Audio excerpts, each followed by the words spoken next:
Allô, moi c'est Émilie, j'ai une compagnie qui s'appelle Fleur Éco que j'ai depuis presque 2 ans maintenant. Au départ, je faisais de la broderie sur des vêtements, mais maintenant depuis cet automne, je fais des accessoires et des vêtements en crochet. Annette Paturel, j'ai 21 ans et je suis propriétaire de Fervido, donc je fais des bijoux. Fervido, c'est une boutique en ligne avec au-dessus de 200 bijoux, puis vous avez le choix de, mettons, choisir la longueur de vos colliers, puis choisir les types de chaînes sur vos colliers. Puis vous avez aussi une option de bijoux carte blanche, qui est la création d'un bijou qui va être 100% unique à vous ou à la personne qui va le porter. Bonjour tout le monde, mon nom est Sandra Ferguson, je suis la directrice générale de la Fondation Sourdine, qui vient en aide à l'École oraliste de Québec pour enfants malentendants ou sourds. Cette école-là reçoit des élèves avec des troubles de communication importants, donc surdité, troubles langagiers, et la fréquente dans la perspective de développer leur langage et concilier les acquis académiques dans une perspective de réintégrer l'école régulière, la société avec autonomie et succès. Bonjour, je m'appelle Sandrine, je suis propriétaire de la boutique Pétale sur l'île d'Orléans. C'est une boutique et friperie qui propose un retour aux sources à travers sa mission qui est de supporter la collectivité et de prôner un mode de vie plus conscient.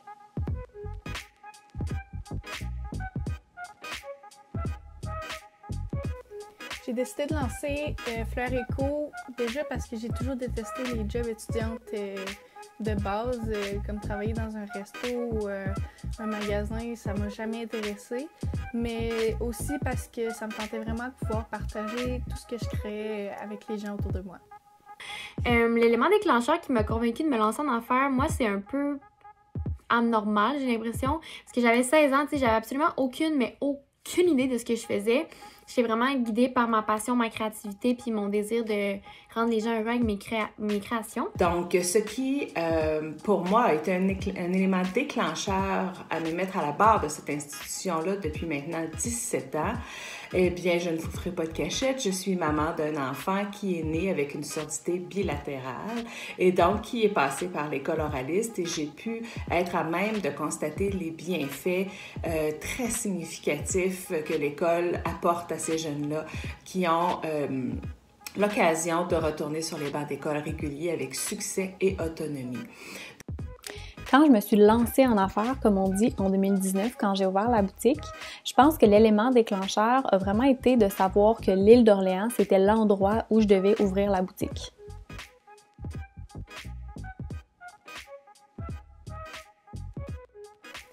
Ce qui me fait peur dans le futur avec Fleur Éco, ça serait de devoir arrêter pour une question monétaire. En ce moment, vu que ma compagnie n'est pas très grosse, c'est sûr que mon revenu n'est pas vraiment fixe. Donc, j'aurais peur dans un futur proche de devoir mettre ça de côté pour trouver une job avec laquelle je peux avoir plus de revenus. Des éléments qui m'inquiètent ou des craintes que je pourrais avoir par rapport à l'avenir, c'est particulièrement de m'assurer de mettre en place tous les éléments nécessaires à la pérennité de l'organisation, à cette institution-là, pour que le jour où quelqu'un prendra la relève, eh bien, il sera en mesure de poursuivre à bien la poursuite de cette organisation-là. J'ai aucune crainte par rapport au futur de l'entreprise. J'ai vraiment que de l'espoir et du bon dans mon plan de match.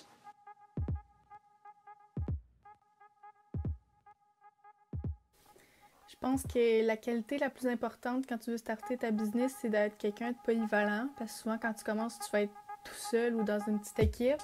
Fait que tu dois vraiment être capable de te débrouiller dans plusieurs domaines. Tu dois être capable de faire ta publicité, de prendre des photos, faire ton produit en tant que tel, puis de gérer tes réseaux sociaux, tout ça par toi-même au début.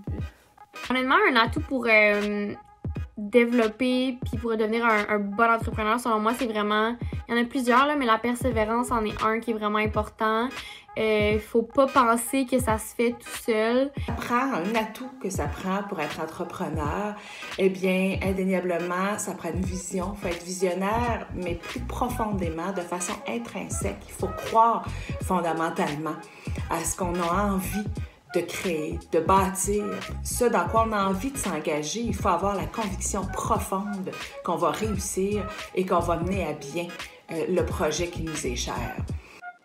Si j'avais un atout à conseiller pour réussir en affaires, je pourrais en parler pendant des heures, puis il y en a vraiment beaucoup. Mais si je fais un résumé, ça serait vraiment d'y croire puis de se lancer. Un beau petit mélange entre intuition, courage, volonté, mais surtout passion.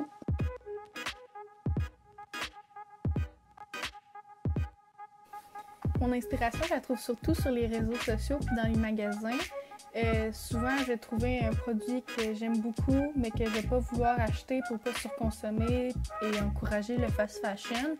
Donc, à la place, je vais le faire moi-même. Puis, ça me rend heureuse de pouvoir vendre des produits à mes clients que je sais qu'ils vont être de meilleure qualité que ce qu'ils vont trouver sur le marché et qui vont aussi avoir été faits avec beaucoup d'amour. J'ai soutiré un peu d'inspiration par-ci, par-là, de plein de personnes sur les réseaux sociaux, des entreprises que j'aimais leurs valeurs, des choses comme ça. Tu sais, je me rappelle quand j'étais plus jeune, je regardais des stories des jeunes filles genre un petit peu plus vieilles que moi, tu sais, comme Oaka Swimwear, puis qui amenaient des dizaines de colis au bureau de poste, puis j'étais genre hey, peut-être qu'un jour ça serait moi, tu sais. Ben maintenant c'est moi à chaque jour, fait que je suis vraiment vraiment contente. Ce qui m'inspire le plus, c'est vraiment de partager, propager, puis inspirer à mon tour tous les gens qui rencontrent Pétale.